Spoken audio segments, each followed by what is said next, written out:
Mapillary is a platform for gathering photos taken by smartphones and using that data to build a 3D model of the world. Mapillary's model of the world includes labeled objects such as traffic signs, trees, humans, and buildings. This 3D model can be explored, much like you would explore Google Street View. The dataset that underlies Mapillary is crowdsourced from volunteer users who are taking pictures from different vantage points. These smartphone photos from the crowdsourcing users are uploaded to Mapillary. They're queued and they're processed to constantly update and refine the Mapillary 3D model of the world. Mapillary processes high volumes of photos from around the world.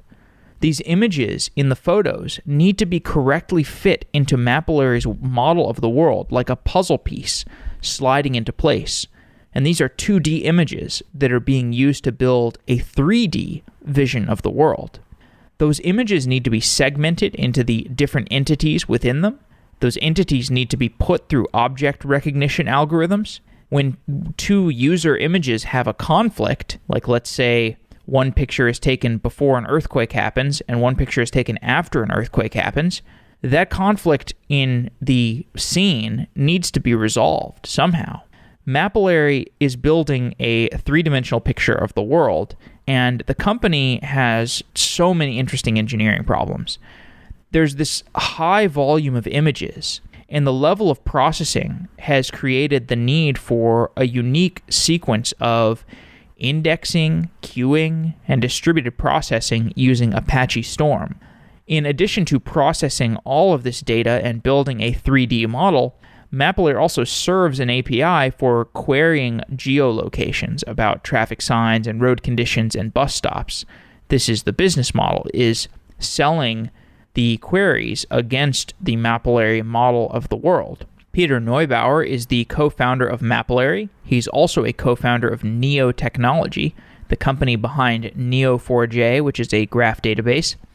Peter is a world-class engineer, and he joins the show to give a detailed overview of the technology behind Mapillary, from ingressing the photos to running data engineering jobs to serving the API. This was a great technical episode and also touched on the aspects of business because you don't have access to infinite capital when you're running a startup, and this is a capital-intensive engineering workflow with all the processing. So it's a pretty interesting discussion of trade-offs.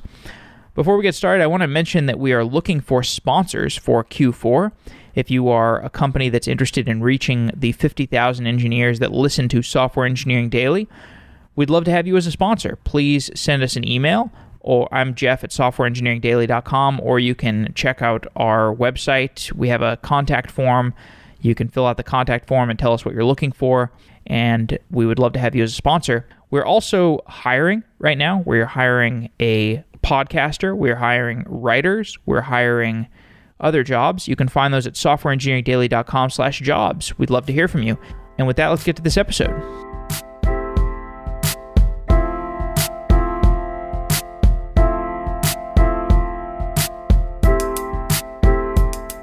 I have learned a ton from QCon. QCon San Francisco takes place this year, November 5th through 9th, 2018, and I will be going for my 4th year in a row. I always love going and seeing the talks, and in between the talks, I hang out and eat some mixed nuts, chat with other engineering leadership about the latest talks and stuff that they're seeing, the 50 different stream processing systems that we're seeing, the different databases we're seeing. And QCon is a place where senior software developers and team leaders and managers and senior leaders, they all gather together, and you have fantastic conversations, you have fantastic presentations, and it's extremely high quality. It's technical. A lot of it is also cultural and about management. And you can get $100 off by using the code SED100. QCon is a great learning experience. The presentations this year include 18 editorial tracks with more than 140 speakers from places like Uber, Google, Dropbox, Slack, Twitter. They are curated, high-quality talks, and you can get $100 off if you use code SED100 at checkout for your ticket. Again, QCon San Francisco takes place November 5th through 9th, 2018, and the conference is the 5th through the 7th. November 8th through 9th are the workshops. You can go to qconsf.com to find out more. And thank you to QCon. If you are going to buy a ticket, please use code SED100, and we really appreciate the sponsorship of QCon.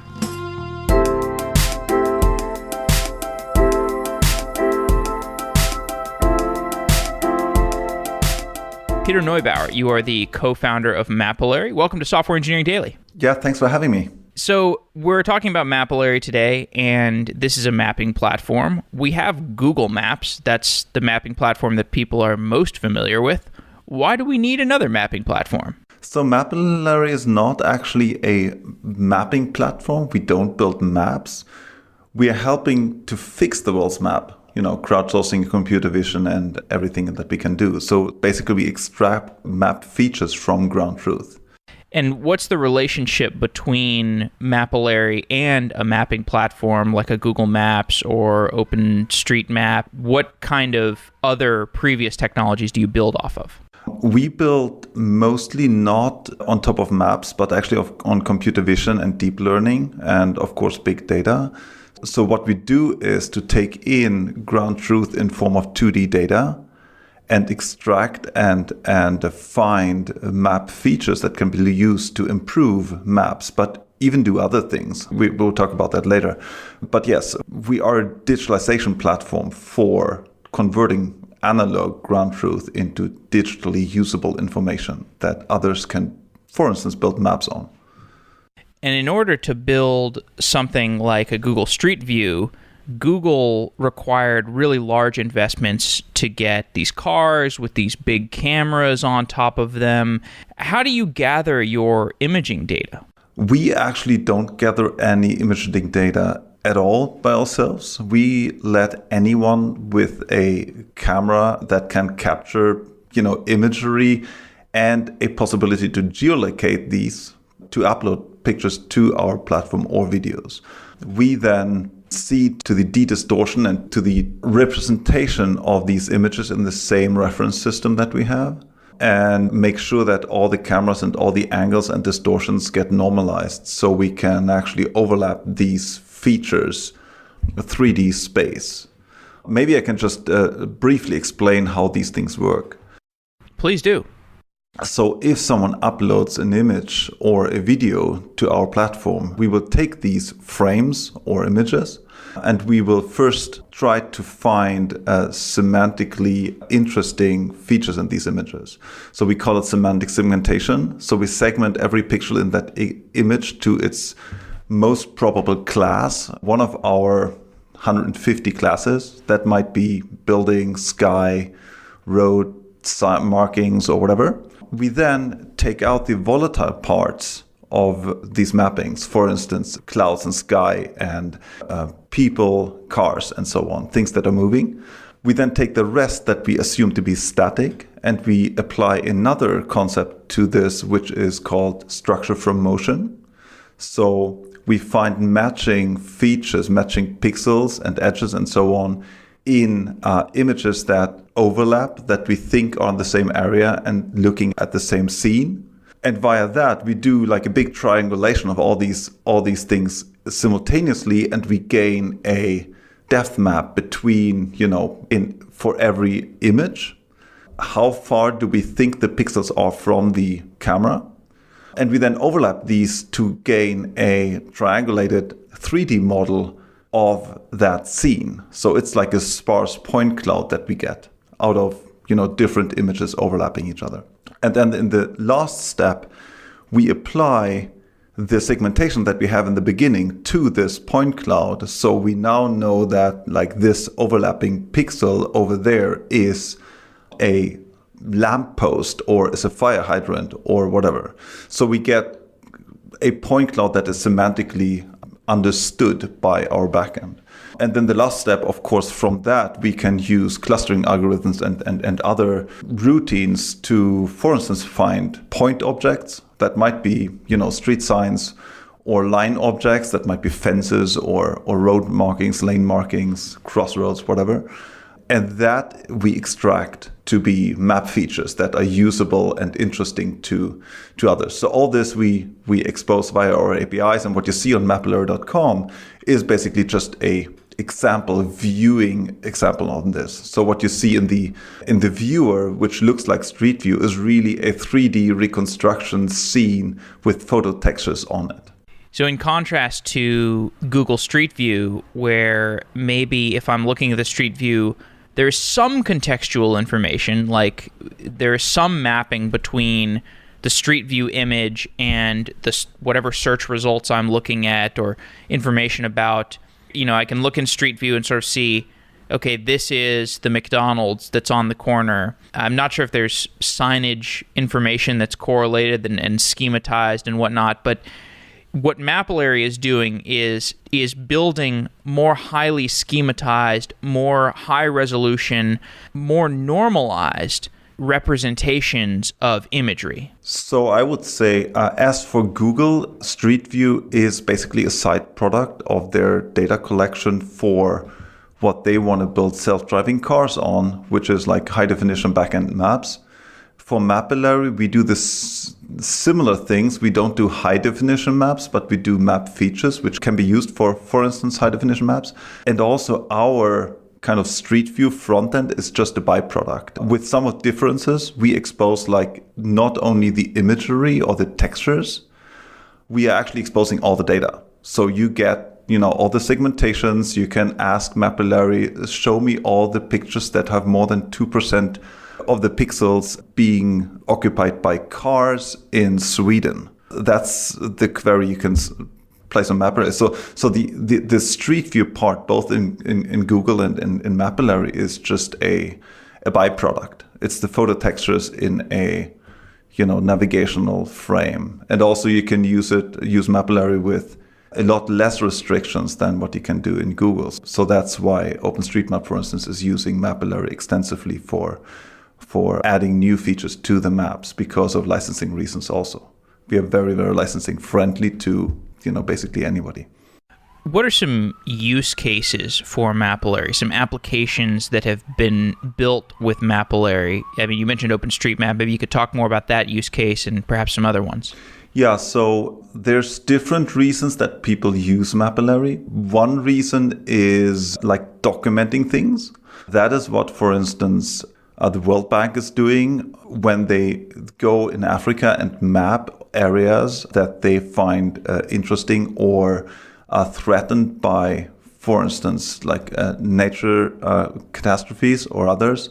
So they can go in afterwards and look back that, oh, this was a school which is now a destroyed rumble of we don't know. So this is something that we should look extra on, and this is something we can now map afterwards. The Red Cross has been driving all over Haiti to assess the infrastructure between storms and so on and so on. And this is then very, very interesting for the humanitarian OpenStreetMap task force, the HOT OSM, to go in and help these organizations to, when things actually hit, to map the infrastructure and to visually assess damage on earthquake damages and so on.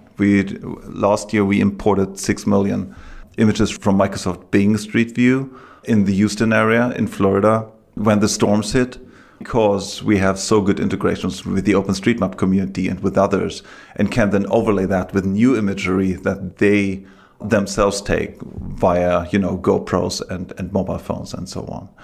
So this is used for kind of visual mapping. The data we extract is also served, for instance, to OpenStreetMap, where we serve all the traffic signs so they can be compared to what is or is not already in that community, and they can add it and extract more data from there. And we have a lot of other classifications like fire hydrants or crossroads or lamp posts and so on that are highly interesting for these maps. Same thing goes for other big map providers that we have, commercial agreements with that use this data to rectify the maps. So that's one thing. The documenting of places in time is another thing. Even private people are doing this to document changes in their environment.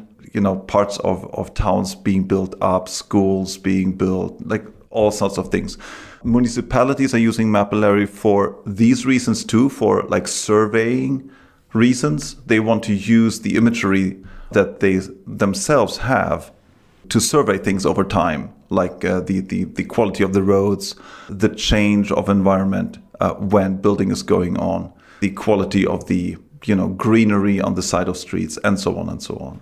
A lot of these, and they need inventories of all the infrastructure, basically. Everything from speed signs to fire hydrants to parking signs, which is a huge problem in the US. The parking infrastructure is largely surveyed. So we actually right now launching a product with Amazon to assess, help doing this. So cities can get the parking signs and the text under the parking signs to assess their infrastructure. There's like $53 billion spent on not using these parking spaces a year. So that's a huge problem. And then, of course, one big industry is self-driving cars. And we are in contact with all these manufacturers, platforms, and so on that deal with that space. And Mapillary, of course, is a perfect platform to channel the information that is in the cars from all these cameras. I mean, you talk to Comma AI, and so there's a huge flood of information coming, which needs to be factored into these HD maps and so on. And Mapillary is a backend that is, vendor neutral and open, that can be used to extract this information and deliver the extracted map features back to the backends that produce the HD maps together with other information that's coming from odometry and so on and so on.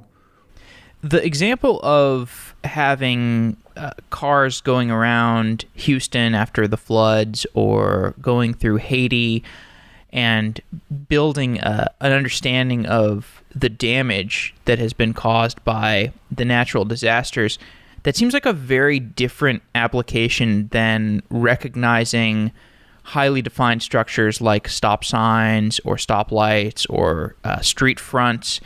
Is there a different data path that influx of data is following when you're trying to, for example, survey damage versus look at street signs? Right now, there's not. Right now, surveying for these organizations is about visually, orienting themselves in a Street View-like manner. Maybe take some of the objects that we have into account to find, entry points, but basically they're looking around and assessing visually the infrastructure, right?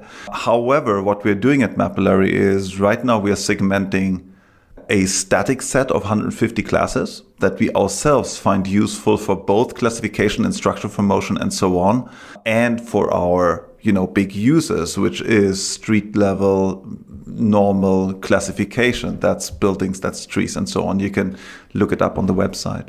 However, we are working on closing the kind of training loop, even publicly. We already have some of that out that you can classify and approve or disprove detections that our algorithms have been doing, which then is used for retraining.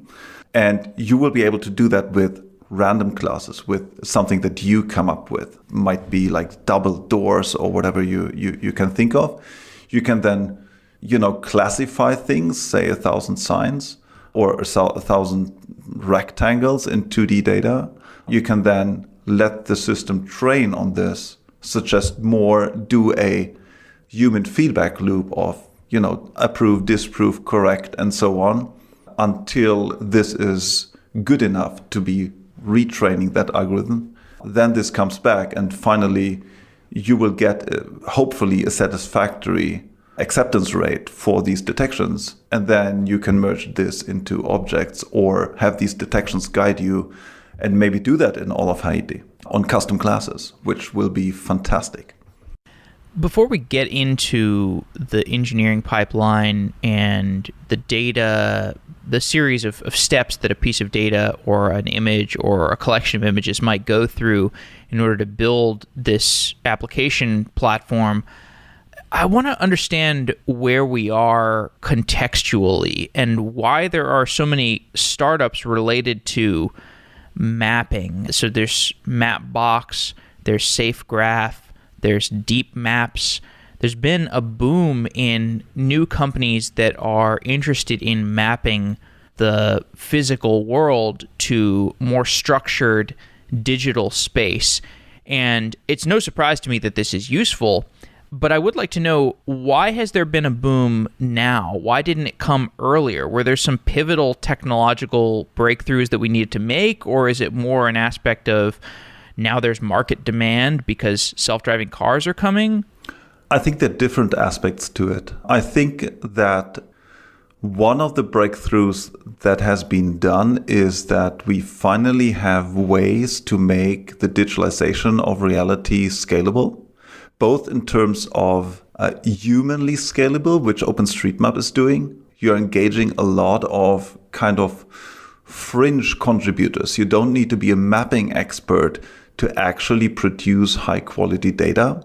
And then on the automated side, everything from odometry to computer vision are powered by AI, or I would rather call it deep learning. During the last year's breakthrough in computational power, I think you covered it in some other episodes, there has been this new surge of deep learning in this space, which powers a lot of these efforts. And then the rise of maps coming into, and mapping system coming into mainstream and also into automotive is certainly one more point, making people realize that maps are a fundamental and integral part of our infrastructure that we need to make these systems work. And the information in them needs to be democratized and open because it is, part of the public space, and that needs to be usable even digitally.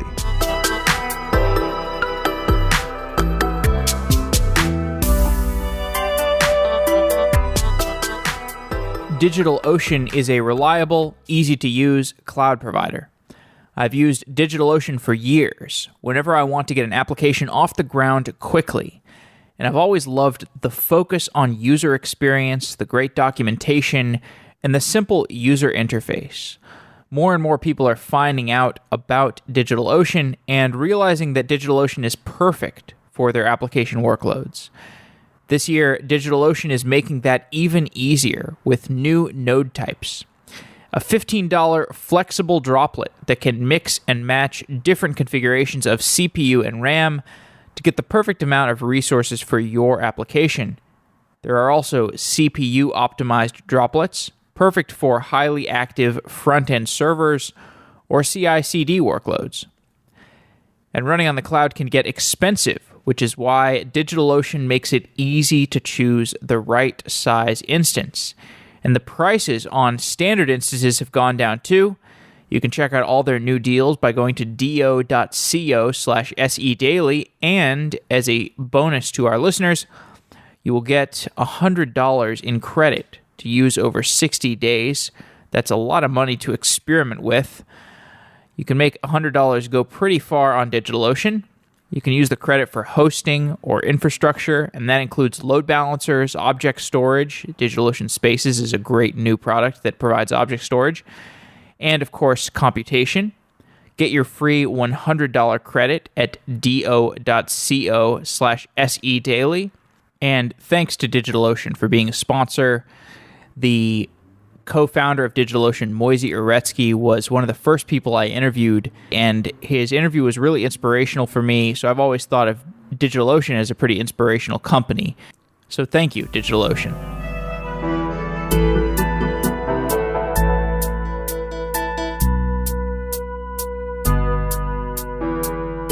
Just to talk a little bit more about the high-level business use cases before we dive into the engineering, what about drones and augmented reality? So augmented reality is interesting because the SDKs that have come out are really powerful. You can build really cool stuff, but It's kind of like cryptocurrency, where we haven't really seen the quote killer app of augmented reality yet. And drones are really interesting. They've been used for fairly basic things, just like flying around and taking pictures of stuff, which is super useful, and there's a ton of work to do there.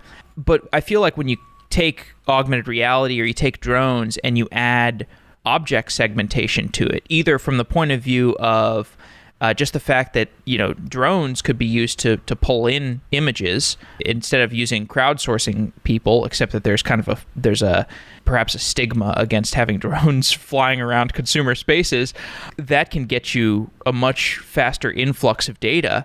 And then on the other hand, the applications that you could build if you had a semantically segmented world for augmented reality applications or for drones, that seems potentially huge. Yes, that's certainly a huge use case. However, we are actually powering one of the bigger platforms for 3D reconstruction based on drones, which is called OpenDroneMap. That is building on the same open source project, Open Structure from Motion, that we are, putting out on GitHub, as Mapillary itself is. We feel, however, that the reconstruction and augmented reality is not big enough of a problem or gain or killer app, as you put it, for us to actually go into there and kind of merge drone imagery, which is kind of orthogonal to the surface, with street level imagery. So what we at Mapillary try to do is concentrate on street level ground imagery, because that's an area that is very, very relevant and cannot be covered with the existing technology. I mean, drones and space photography and so on and so on. And also the digitalization of the street level space is highly, highly relevant for all these industries that I talked about before. And it is all built on visual computer vision and visual impressions, because the whole space of roads and paths and so on is built for humans, and they take in like 80% of their information via visual input. So that's where we see the strength of Mapillary. We could, of course, build, a 3D representation of all the angles and so on, but we would spread ourselves thin. There's more to be taken into consideration if you also alter the altitude of all the imagery. So a data processing pipeline that just takes into account street level images is not necessarily a good fit for a set of drone images. It's trained in a different way. It is trained in a different way, but also the altitude is actually one of the hardest to get right parameters in this space.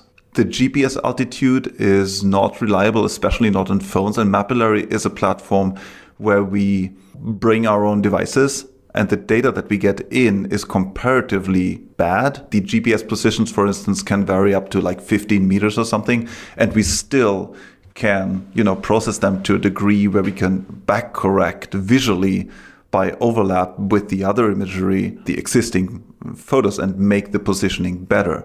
If you factor in drones, the amount of good data you need goes up exponentially, and we just don't think that the data is worth the effort right now.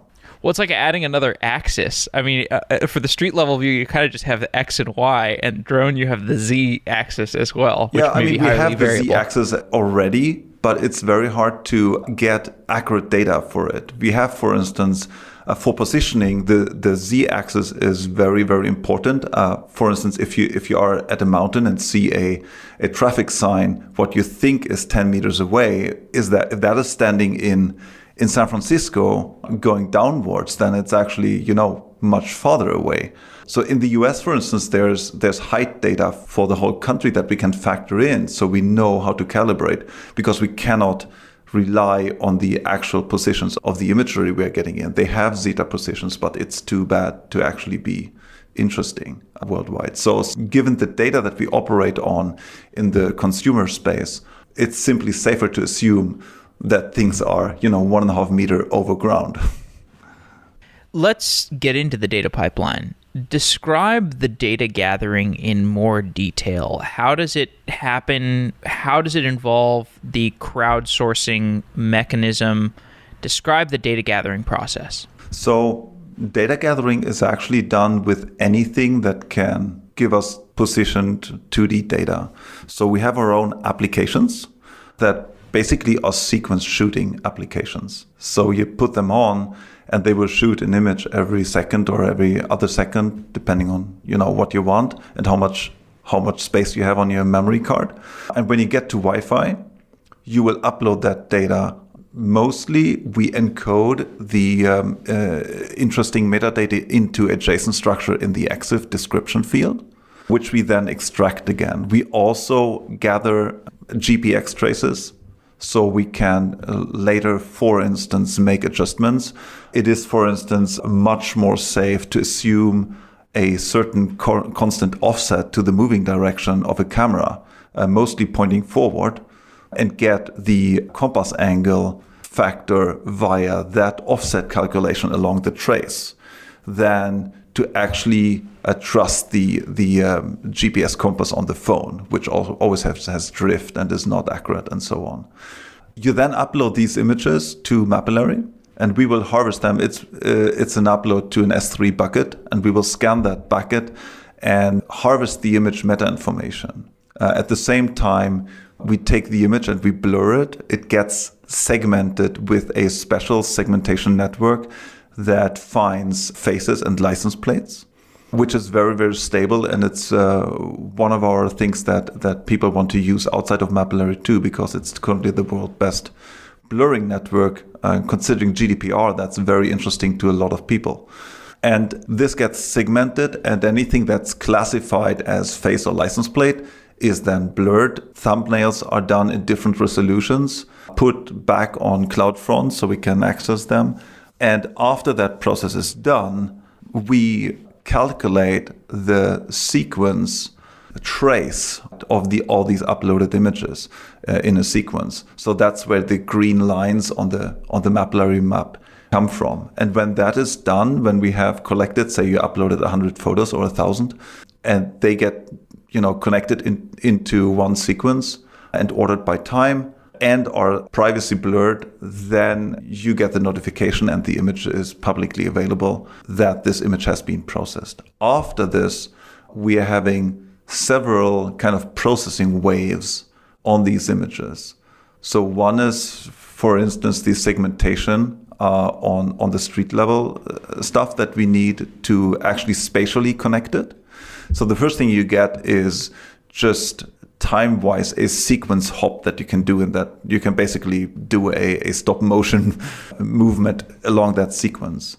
When that next process is done, we wait for it a couple of hours because we want to collect more changes in the different tiles that we process. When you upload an image, you actually dirty a little tile around that image where already there is a 3D reconstruction, right? In order to process this incrementally and not need to reprocess every time an image comes in, we wait an hour until maybe all the 50 images that cross this tile in a sequence are uploaded.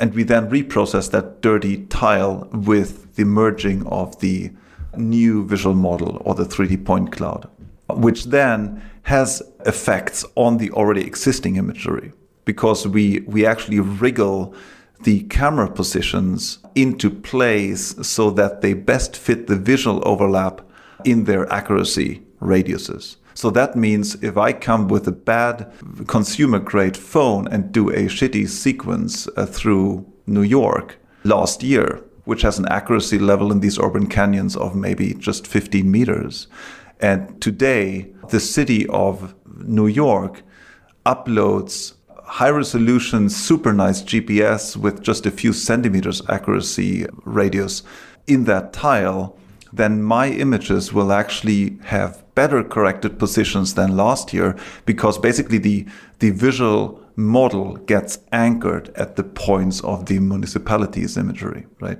Wow. There's a lot there to unpack, but I want to first go back to just the crowdsourcer part of it. So I'm a crowdsourcer. I've downloaded the app to my phone, and I'm going to start taking pictures. Why am I doing that? What's my incentive as a crowdsourcer? There's different incentives. Some people are just wanting to have a documentation of their places. There's, parents documenting their Sunday walks for their kids and sending them the links. Then there's OpenStreetMappers who want to map. A lot of people is attracted by the collectiveness of Mapillary. They actually collect stuff, right? And a lot of times in OpenStreetMap, for instance, there's a lot of collectors, but they cannot really collect a lot of things anymore because all the streets in, for instance, Germany or Middle Europe, Central Europe are basically there. You can contribute tags, you can contribute opening hours and whatnot. But the initial, fill these white spots on the map, euphoria is not there anymore. So people want to go out and actually exercise and collect data. And then you have the more structured mappers like municipalities, departments of transportations, national authorities, national road authorities that import data that they either want to capture themselves or that they already have and want to use the Mapillary backend and at the same time make this information publicly available to the citizens. Because all the stuff that comes out of Mapillary in processed images and so is Creative Commons share alike. So you can use it in Wikipedia on the websites and so on, which is very friendly for these municipalities. And they know that they easily can reuse that data and let others use that data too. Yeah, I think I heard you talking about the fact that you wanted to be really careful about whether or not you introduced a paid component of this where you would potentially pay these crowdsourcers. And it was an interesting point that you made because you were just conveying the fact that if you do introduce money into a crowdsourcing kind of environment, you really risk degrading the feeling of maybe you would want to call it charity or just social contribution. And it sounds like that is such a significant source of momentum for building your image repository and your data labeling that you have been. I don't think you've done any paid acquisition of crowdsourcers. Maybe you've paid some of the ambassadors or some of the leaders. No, none of them. We haven't paid anybody. However, some of our contributors are paying others, and they ask us to help with that, with the organization and so on, of these paid captures. I mean, there are cities in the US that pay taxi drivers to capture the city for them because it's too stressful for them to put, cameras on garbage trucks and go around, even if that is fully possible. And then they ask us to coordinate that. So we have one team member who does, data acquisition, but that's on a level of helping these partners that want to get data into Mapillary. So they need help with the technicalities and the coordination and so on. But yes, we don't pay anybody to do that. People get hopefully enough value out of Mapillary by free hosting and by, opening this, and the data set that we produce is not cheap. Comparing the CPU hours and GPU hours that we crunch there, it's not a cheap data set. Do you think this structure of crowdsourcing is comprehensive enough? There's enough people who want to do it that you can get a big enough data set? Or are there like tail cases where you're just like, man, none of these people are going to this place in Zimbabwe. We really might need to pay somebody to go to Zimbabwe and take some pictures. So there's two things to it. On one hand, Mapillary comes from capillary. So we are assuming that anybody who finds something interesting and has the will to do it can contribute data. So if someone thinks that, their village in southern Bangladesh is not mapped enough, then take out a camera and do it, or send someone with a GoPro around, right? The other thing is that we want to have data where it matters. And for many players, it's not that important how much the global coverage of Mapillary is. It's more important how big the coverage is in their local communities. A lot of people are focused on what we call shapes. We have, on the platform, you can create shapes, and mostly people are doing that and are most concerned about their shapes, their neighborhoods, their municipality, and so on. And that's where they care. They don't care if Siberia is mapped or not. That is an amazing network effect that you've got going there. Let's talk more about the data pipeline. So you've got all these people, they're uploading their photos to S3 buckets automatically with the app. The photos land in an S3 bucket, and then what happens? Review. I know you mentioned that in abstract, but let's dive in a little bit deeper. Yeah, so basically we have two types of backend processing systems. One is a stateless worker-based system, and the other one is a stateful system that actually takes order into account, right? So the first thing that happens is that our harvesters go in. There's two different types of harvesting. One is what I explained to you about the apps that basically have self-contained EXIF data in the images. So you just put them there and they know where they belong, what sequence they belong to, and so all that is encoded in the EXIF. And then we have another way of uploading, which is you put images that don't have any EXIF and a GPX file or a video with a GPX file into a sub-bucket or a subfolder, and we will harvest that and time match the images to that GPX file to get the positions and the offsets and so on. So these are two types of harvesting, two types of information coming in. So when we see these images, we are first creating a entry in our system, or we are creating a unique UID and sending that to our Kafka event source center. So we send it to a topic in Kafka. And on the other hand, there is a consumer consisting of an Apache Storm cluster. That's one of your episodes. That was highly interesting. And this cluster then talks to the different backends. We currently mostly store our data in a PostGIS cluster and Elasticsearch cluster. And that Storm cluster will update these events into these backends. For instance, in this case, an image created with a key and basically nothing. Then after that, we have schedulers looking in, for instance, Elasticsearch every minute or so for unprocessed images. So we keep the image state, what has it been processed with, what's the metadata, and so on in this image document. And the scheduler will look in and say, oh, there's no processing information on this at all. So I will schedule it for basic processing, which is basically EXIF extraction and thumbnailing. That gets put onto a queue by that scheduler. That's RabbitMQ. And these queues are, stateless worker queues. So there's now an image process job on that queue. And then we have a lot of processors, image processing processors that are deployed on Amazon, and look at this queue. They will act the message when they have processed it. And they will do that in parallel as fast as they can.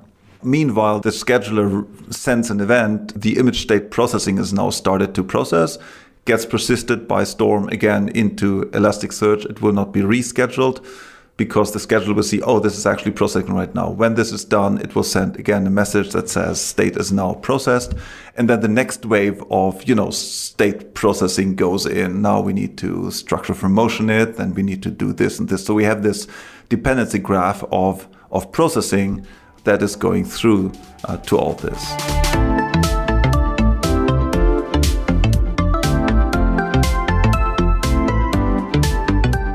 OpenShift is a Kubernetes platform from Red Hat. OpenShift takes the Kubernetes container orchestration system and adds features that let you build software more quickly. OpenShift includes service discovery, CI/CD, built-in monitoring and health management, and scalability. With OpenShift, you can avoid being locked into any of the particular large cloud providers. You can move your workloads easily between public and private cloud infrastructure, as well as your own on-prem hardware. OpenShift from Red Hat gives you Kubernetes without the complication: security, log management, container networking, configuration management. You can focus on your application instead of complex Kubernetes issues. OpenShift is open source technology built to enable everyone to launch their big ideas. Whether you're an engineer in a large enterprise or a developer getting your startup off the ground, you can check out OpenShift from Red Hat by going to softwareengineeringdaily.com/redhat. That's softwareengineeringdaily.com/redhat.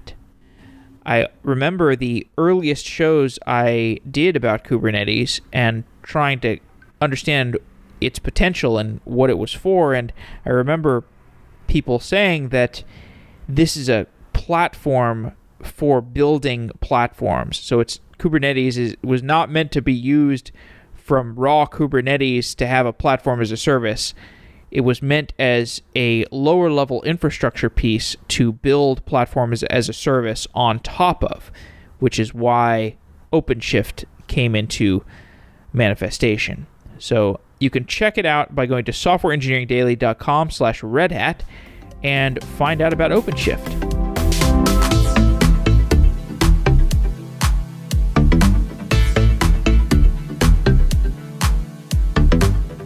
This is a really interesting application of Elasticsearch, if I understand it correctly, because you've got this big influx of images that get put into S3, and then Storm is routinely grabbing the metadata from these images and indexing that metadata in Elasticsearch. And then you have these schedulers or these orchestration systems that are talking to Elasticsearch and saying, hey, Elasticsearch, have there been any new photos that have been uploaded that have not been processed yet? And Elasticsearch says, yes, these ones have not been processed. And then the schedulers grab those photos and start kicking off all of these image processing jobs. Is that right? Yes, that's basically right.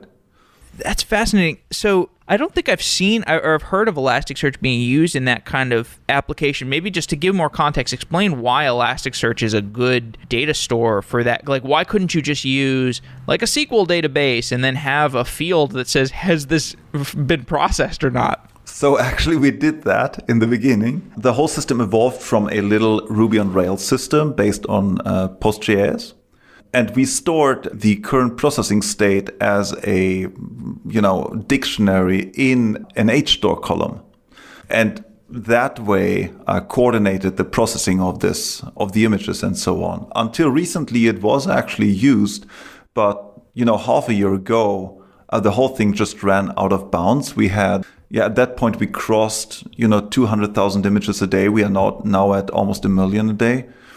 And the Rails application was starting to, it keeps all the state back in Postgres. And the amount of transactions to do this was just skyrocketing. And we had a deadlock. There's like 2 billion transaction IDs that you can have, in Postgres.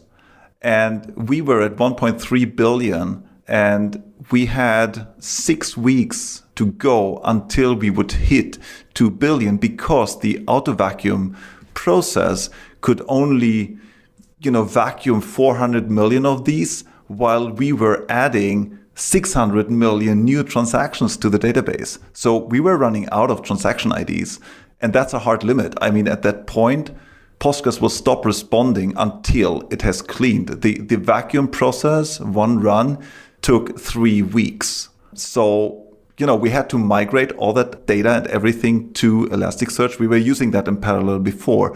But as you say, the state keeping was actually killing us. And then we moved it to Elasticsearch, and also we moved the whole logic from Rails to Storm. And the amount of transactions to get an image through the whole pipeline went to basically zero, because as you know, in Storm, everything, if you do it right, everything gets batched at the end, and there's like bulk inserts and updates going on. And that, of course, is vastly more effective than a event-wise several transactions Rails application. But aren't there transactional databases that you would rather use than something else that, I'm not sure transactional is the right word, but Cassandra, or isn't there something other than Elasticsearch, the search thing? So what made us use Elasticsearch was the fantastic searchability of Elasticsearch. I mean, the underlying Lucene is fantastic. We were actually experimenting with Neo4j in the beginning because I'm one of the old Neo4j founders, and it made the application very, very fast, but we had to batch recreate it like every half hour. But that didn't work out in the end because the queries and the problems we have are highly spatial based. We are basically always having either a shape, a polygon, or a bounding box that we materialize the data for. And therefore, good spatial support, fast spatial support, together with good sharding of indexes and so is paramount for us. So Elasticsearch is actually fitting that bill quite well. What it didn't fill the bill for in the beginning, we started at 1.7, is the actual operationality. Field data was just skyrocketing as we got more data. It was, not having any throttling on requests. We had a lot of trouble with that. We are still running our Elasticsearch cluster ourselves and not trusting Amazon or anyone else to run it because we actually need to profile the heap and so on sometimes. But it has been, since we upgraded to 6.3, it has been much smoother sailing. It's still, hiccups and performance problems, but not near the level that we had before. So is Elasticsearch like the source of truth data storage system for the different... The source of truth, it's now a truly event source system. So the source of truth is the Kafka events. So when we run into trouble, we have a retention of 7 days or 100 gigabyte per topic for the Kafka queues.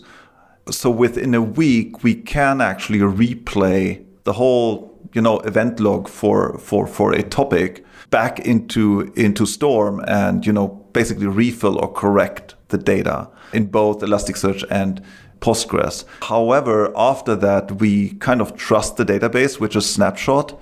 So if something is happening older than that, we're not always, keeping the logs since the dawn of time. We're actually, cutting them and archiving them at some point. So it becomes impractical to actually rerun the whole system since the dawn of time. We could do that, but it's not practical. So at that point, we rely on old snapshots to catch up to a certain amount of time. Or we always have the possibility to actually rerun harvesting. So one of our catastrophic scenarios as a DevOps is to actually say, the database is corrupted or it's just gone. So we need to recreate the data from the source, which is the uploaded imagery. If bad comes to worse, that's the source of truth. We will reharvest. I just fixed a bug where we had, for instance, a timestamp problem in 2017, which we couldn't fix because the timestamps in the EXIF was actually wrong. Now, a year later, we got to it and actually fixed the harvesters. So we would take account for these faulty Android version. And we reharvested the 207,000 images that were harvested with that, including, the reprocessing of all the follow-up effects of that. So yes, that's the source of truth. If it is on the long run, yes. Right. Okay. So I'm sure we could spend much more time on this influx process, the ingress process. But let's fast forward to, you've got these orchestrators that are looking up fresh images that are in the S3 buckets. They're querying Elasticsearch. They're getting the fresh images. They're doing some processing on those images, some various machine learning based or models that are doing classification and segmentation and things like that. And then eventually you're going to be building this, or you're going to be adding insights from these images into your model of the world, which gets served by an API layer. So I've only got like 15 minutes left, so I want to get through all the way to the API layer. I think probably the next phase is just to talk about, like, what are you doing in that model processing phase, and then how is that data getting integrated into your big model of the real world, and maybe like what is the data structure or the database or whatever for how you are representing that real world schema that can be queried. So what I just explained was kind of the stateful part of the system. The stateless part of the system is, a lot of Docker containers doing different image processing on this data. We scale everything by Docker containers that we deploy on a Mesos cluster, which is running on Amazon slaves. For the image processing layer, we have actually a constraint layer. That's our burst layer that runs with spot instances, so we get a bit down on cost on that. And we scale it dynamically looking at the queues in RabbitMQ. Then so some of the processors, as I explained earlier, are extracting stateful EXIF information. Some of the others are, for instance, creating that segmentation information and submitting the data again as events into Kafka and later on into Elasticsearch, putting out polygons of different classifications. So these polygons get persisted into different indexes, for instance, the traffic sign segmentation index or the street levels general segmentation index that classifies these 150 classes. So per image, there might be around 200 to 800 polygons. So that's like one image document per segmentation process with these polygons. So right now we have about, I think it's 40 billion polygons on these 350, 400 million images. And this is all stored in Elasticsearch, so it's quite hot. So we can actually query it. So you can,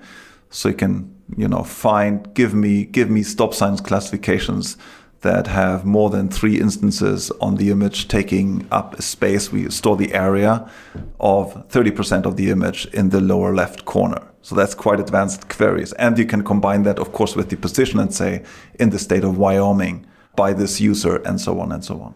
So that gets stored in Elasticsearch. Then the structure from motion processor is taking this semantic information and only considering the polygons that are static, things. It will create a depth map or a point cloud, a local point cloud on the image that is stored in S3 and then served together with the image under the same image key. Then we have a merging processor that is taking a lot of these local depth maps and segmentations or local point clouds of these images, and it's merging them together into a global point cloud. And that one is again stored as actually vector tiles format in S3 or CloudFront. So we're using the Mapbox vector tile format to access these because that's very, very effective. And then when we then reconstruct the sequences and the images are done, we will extract vector tiles that we put on S3 also in order to save hits on the database. So when you query, the map features and so on Mapillary, you're actually getting vector tiles with the different layers and the positions of the images and so on, and the keys and so on. So that makes it much more scalable without hitting the databases live too much. Explain what a vector tile is. A vector tile is a map format that Mapbox put out. It encodes the data that you need in. Normally, what you have in maps is raster tiles. Raster tiles are basically images with transparency that give you a visual representation of features on a map in a layer. Say a building layer, a raster tiles is, just PNGs that cover the tile that you're asking for, the geographical bounding box in different levels, and you can layer them over each other. Vector tiles, on the other hand, are tiled data. It's not tiled imagery, it's actually tiled data, which means you do basically the same queries. You say, I need a zoom level 15, center of this and this, or a geohash, and you get back a number of tiles, which are data tiles, and the vector tile data client can stitch them together so they become a part of the global data layer that is bounding boxed. And the good thing with that is that you then can apply styles and so to them dynamically, just like with any CSS on the client side, instead of having raster tiles that need to be styled on the server side. So you're totally dynamic what you display, how you display it, and so on, while keeping the scalability of this zooming and tiling approach to maps that has started with these raster tiles. Leaflet, for instance, is one library that's very good in extracting these raster tiles, and so while Mapbox vector tiles are doing that on data layer. Okay, take me through the life of a query, a user incoming query from just an API request to Mapillary. It depends on what query that is, of course. For pure images, we have a static endpoint that goes to CloudFront, and it goes through a image server that can recode that and has a bit of indirection there.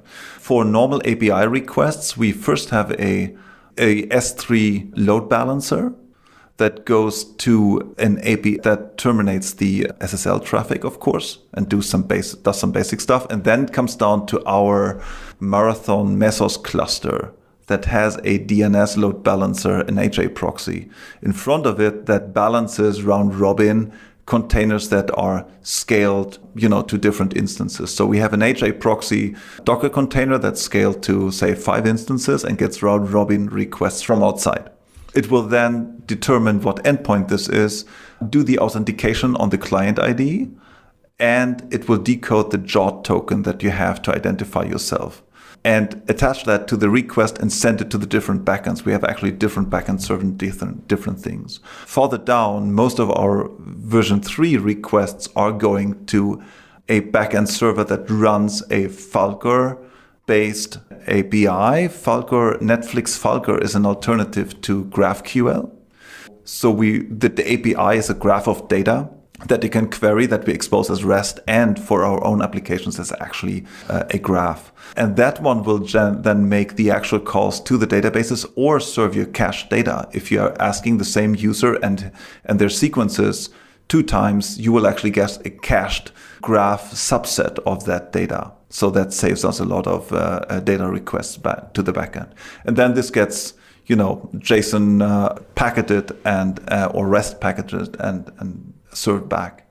So that is the base. So our databases are basically read views of our data, and the only thing that writes to the databases is the Storm cluster through the event host. So even a user interaction is resulting in API events that go through Kafka, through Storm, into the backend, and you will get a cached version of what the result might look like up to the endpoint, but it will be eventually consistent. After a few seconds or 1 second, you will actually get the real data that was persisted. So the API request, is that like a geolocation? Like I want this location in space, and then the response is vector tiles? A lot of requests are either GeoJSON or vector tiles. So actually we have a vector tile encoder that serves you dynamic vector tiles. If you ask a bounding box, you might on some requests that are vector tileable get these back, because they're just so much easier to consume on the client. So you wouldn't really know if you get a statically, prefabricated vector tile request back, or our API is giving you a dynamically generated vector tile. You can also request basically all of our APIs as GeoJSON. Okay, I know we're running out of time, and we could certainly go deeper on that element as well. By the way, this is one of the most interesting software architectures of the interviews I've done. You've got a lot of unique problems to solve, and that shows in the solutions that you're building. How is cost management an issue? Yes, cost management is an issue. We're actually spending a lot of time on thinking about how to run this data, because, there's a lot of data in there, and we can generate even more data. The question is how interesting that data is, both in terms of freshness and in terms of global coverage. For instance, we have been producing line features all over the world because we can. We can merge, features, say curbs or fences or lane markings or so, just for the sake of it, because we can. However, to do this on a global level, that's very, very expensive recalculations, because for one lane marking, this might stretch over like 100 kilometers. We need to consider a lot of detections. One lane marking might have, 100,000 detections. So computational wise, this becomes a very, very expensive line, right? And nobody might ever look at that line. So you have to consider how much you materialize up front, and if it is better to actually have demo areas where you demonstrate this is what we can do, and then request this for your shape, because it might be vastly more efficient to actually run a better algorithm with better knowledge on better data in your area than to do it kind of fast but not that accurate globally. But it's not as useful for you as a user. So we're walking that line. And also before we do things nowadays, we just don't run a better blurring algorithm just like that. We actually optimize it. Everything we do has to be incremental and not global. A lot of, for instance, structure from motion reconstruction is global algorithm, like the old Microsoft photosynth.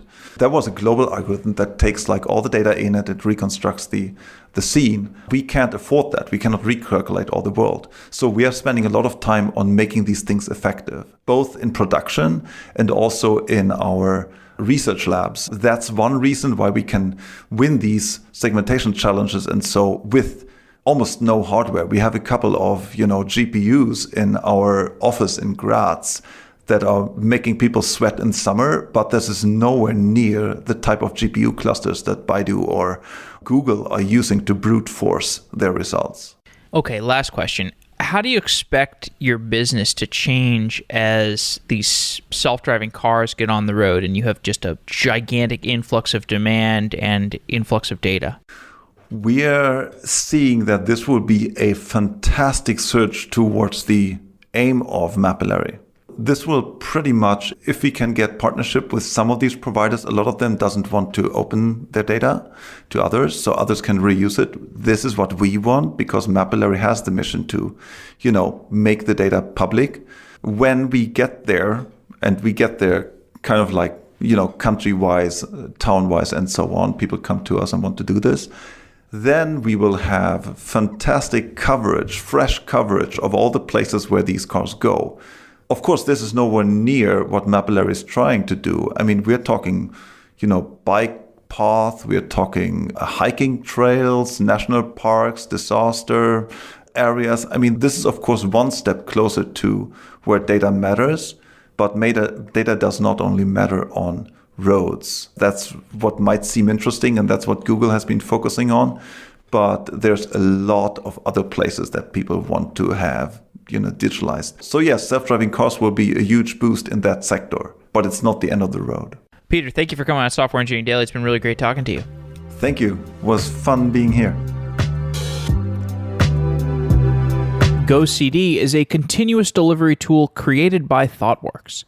It's open source and free to use, and GoCD has all the features you need for continuous delivery.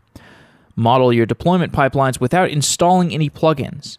Use the value stream map to visualize your end-to-end workflow. And if you use Kubernetes, GoCD is a natural fit to add continuous delivery to your project.